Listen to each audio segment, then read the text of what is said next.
So I just finished making another video. I went to a grocery store, fat-free Fairlife, fat-free Greek yogurt, apples, bread. We're feeling good, boys. Wrist wraps for my boxing. You know what it is. I'm putting in good work. I'm pretty proud of myself. Something that I wanted to talk about, though, especially if you're someone like me who has a tendency to be proud of himself because you feel like you're doing better than the other people around you. It's the one. Realize that you can't help everyone. I currently live with my grandparents, and one of my biggest struggles is trying to force my grandparents to eat better. And before that, I was trying to force my mom to eat better. And before that, I was trying to force my dad to eat better. And the reason why I did this was because if I had just been told to eat better when I was a little kid, I would have never... I don't think I would have hated myself so much. I don't think I would have been bullied for being fat. I don't think I would have been the kid who was wearing a swimming shirt in the pool. You know, I wasn't the kid who always got called moobs.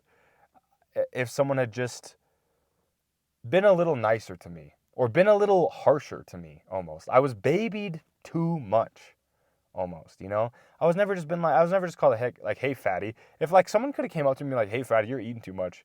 Like when I was a little kid, sure, it maybe would have traumatized me, but I probably would have retained a lot less trauma than the shit that I have now. And granted, it's all a blessing because I'm able to help people who are in a negative mindset as I was when I was younger. I mean, looking back, I really wasn't even that fat. It was mostly my self-image. And that's something to be said about that too. I mean, your self-image isn't even real, you know?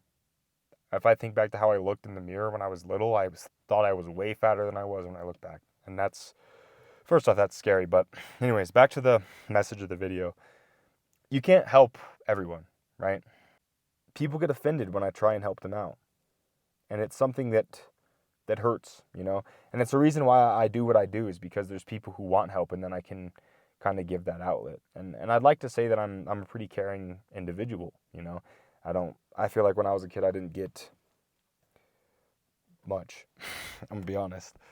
And I love my parents and everything, but that stuff kind of sticks with you, you know what I'm saying? But where was I going with that?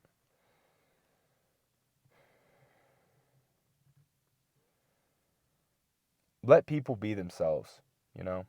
I think a lot of the reason why me personally I don't let people be themselves and I always just want people to improve around me is because I hold myself to these immeasurable standards. In the past I have, at least. I'm starting to learn to actually love myself and show myself grace and realize that like, hey dude, you know, you're doing good. And if you watched my video called Self-Improvement is Ruining Your Life, that was kind of when I had a revelation. I went to a concert and I let loose for the first time. I smoked weed for the first time in forever. In a legal state, of course, and I'm also 21. And I kind of came to the realization that I was living life for the discipline rather than being disciplined to enjoy living my life. And when you hold yourself to these standards that are impossible to meet, you know, maybe it's because you watch a lot of motivational videos and you got David Goggins, who's always like, you gotta run, motherfucker. Who's gonna carry the boats? And then you got Andrew Tate, who's like, you're fucking stupid if you don't have 18 women who you're sex trafficking. And somebody's gonna get mad over that. I don't care. You can be mad. But you realize the message for what it is, even if you don't think you did that shit. Like, those people are just trying to sell you something. And maybe not David Goggins, but do you want to be like David Goggins? Like, I was talking to my client today, who I just booked. And that was kind of what I had to say to him. Because I was like, dude, you're holding yourself to these impossibly high standards. And it's like, because he said he'd listen to a lot of motivational podcasts. And I'm like, because I used to do the same thing too. I still do occasionally, but now it's more like business oriented, right? But eventually you kind of scoop all that stuff up that there is to do. And then you just got to take action, right? And then if you don't take action, you're kind of just listening to negativity, you know? Me personally, I was very much a victim to this stuff. I mean, I've never had a very strong, prominent father figure in my life. My dad personally didn't even pay like child support. I was broke when I was like, I always had enough, and I'm very blessed for that. But Pops wasn't in my life very much, and I've struggled with that as well. But I feel like these people, they kind of try and raise a generation of fatherless men by telling you what to do to be a positive male role model. And there's something to be said about, like, David Goggins, dude. He's a hard ass, you know. And I think he kind of feeds into the male need to feel accolades, you know. Oh, David Goggins. You think David Goggins? Oh my gosh, who's gonna carry the boats? Running guy, like the image of his essence. Pause. You know what I mean? But that feeling that comes when you think of David Goggins comes to you, and it's kind of like a prideful sort of almost self-hatred fueled thing. And David Goggins even talks about it, you know. If you read his book, he talks about his horrible fucking upbringing. Bro does not love himself. And so do you want to be someone like that? I mean, genuinely, dude. I mean, for the longest time, I completely cut off the feminine side of myself. And it's something that, again, self-improvement creators will not even dare breach into that territory about the fact that dudes have feminine traits and women have masculine traits. It's just like the anima and the animus. Just look into like Jungian psychology. I'm a psychology major, and I read a lot of books about it, so that's just kind of where that stuff comes from. And that's kind of why I have these insights, I suppose. But if you're always just being David Goggins screaming in your own ear, your life kind of sucks, dude. You know? And then if you spread that negativity to those around you, and yes, I mean negativity. I mean, there's a difference. There's a clear difference between showing your brother some love, getting him in shape, and forcing him to be in shape because it makes you feel better about yourself. And that's kind of like, that's, granted, that's what I do with this program. Like, it makes me feel better about myself to help other people. But I also recognize that, like, some people, dude, they just want to live, right? And that's why I reach out to people, because they reach out to me. I'll help you. But most people, they are fine and complacent with how they are. And it's not bad. It's not good. It's personally not the lifestyle I want to live. I don't. I like improving every day. It gives me a goal. It gives me a purpose. I'm happy, I'd say. I'm very fucking happy because I have a goal to chase. And I think that's kind of how men are happy. But, you know, it's just something I struggled with, was for a long time, was not loving people for who they are. And I didn't even realize that that's what it was. It's ultimately a reflection of how you feel about yourself, right? Because if you hold yourself to these impossibly high standards, you hold other people to the same standards. But these people, when they hear you talking about, hey, you need to eat better, you need to eat this, it's like, yeah, you're doing it from a place of love, but at some point, you just kind of sound like a dick, you know? Some people are fine going home watching Netflix binge eating, you know? Even if that's your family member. Even if you see them eating themselves into oblivion. Even if you see them hurting their own health, you know? You can only do so much, you know? Phone's dying. But it's like, that's so annoying, dude. We do not have the microphone anymore because that's what port it would plug into. But where was I?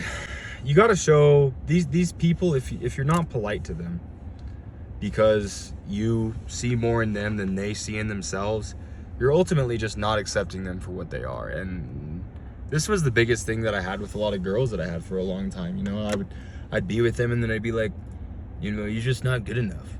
And maybe that's the case, but I'm also not that special, you know? I can work on myself and work on myself and work on myself. That doesn't make me any more or less valuable than anyone else. And you need to realize that. This masturbation of self-improvement is nothing to be proud of. And I mean proud in the sense of pride, you know? I think it's good to feel good about yourself, but there's a fine line between feeling good about yourself and being proud of yourself. You're proud of yourself? Like you think you're better than other people because, oh, I eat well, you know? You're not better than anyone else.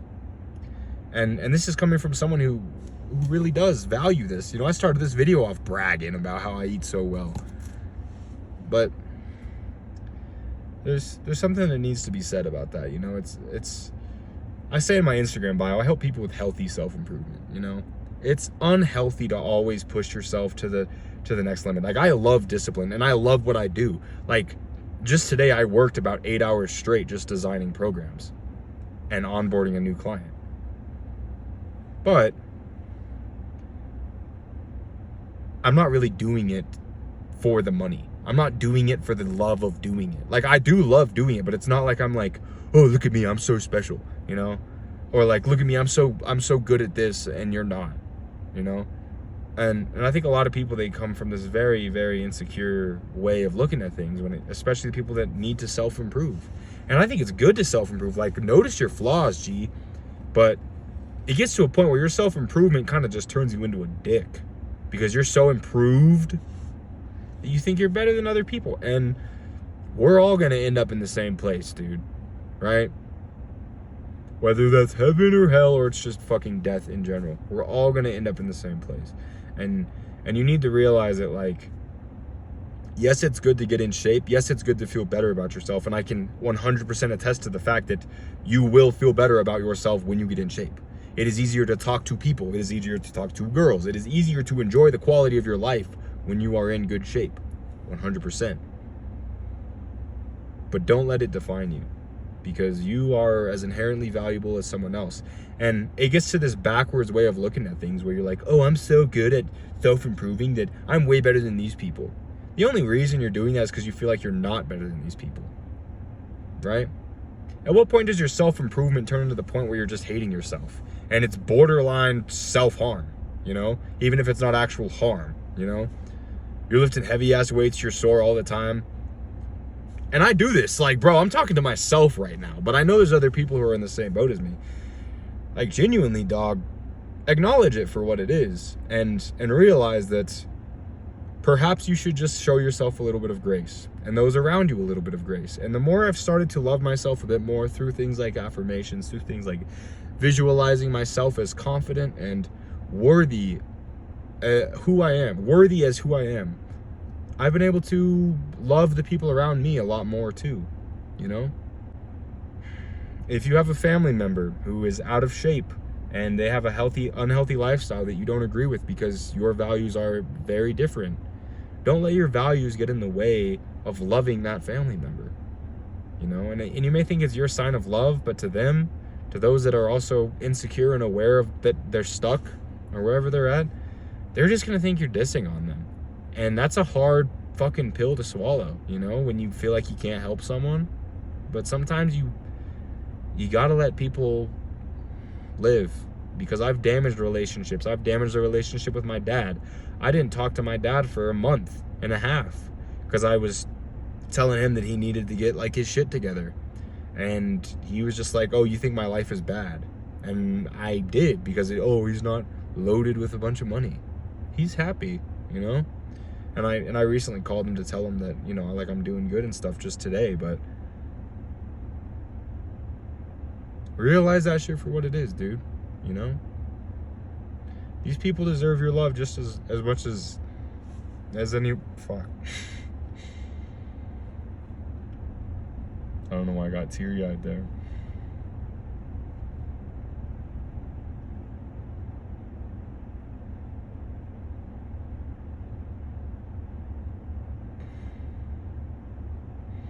But yeah, dude, like, these people deserve love just as much as you do, you know?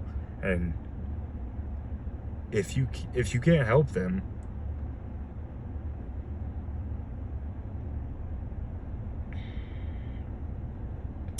damn, I feel like a bitch right now. Fuck. If you can't help them, you just gotta love them, you know? You can't look for a finished product in a girl, because you're not a finished product. You can't look for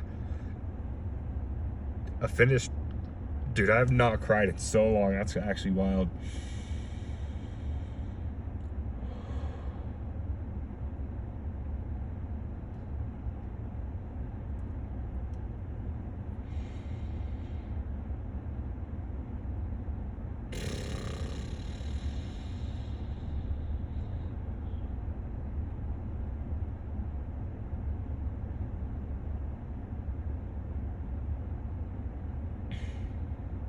All right, boys. Hope you got the message across. I need to put my groceries in the fridge. I hope you derive some value from this. But I'm gonna have links in my. Just check out some of my other stuff. Leave a comment about what you thought, and I'm gonna just keep these videos going.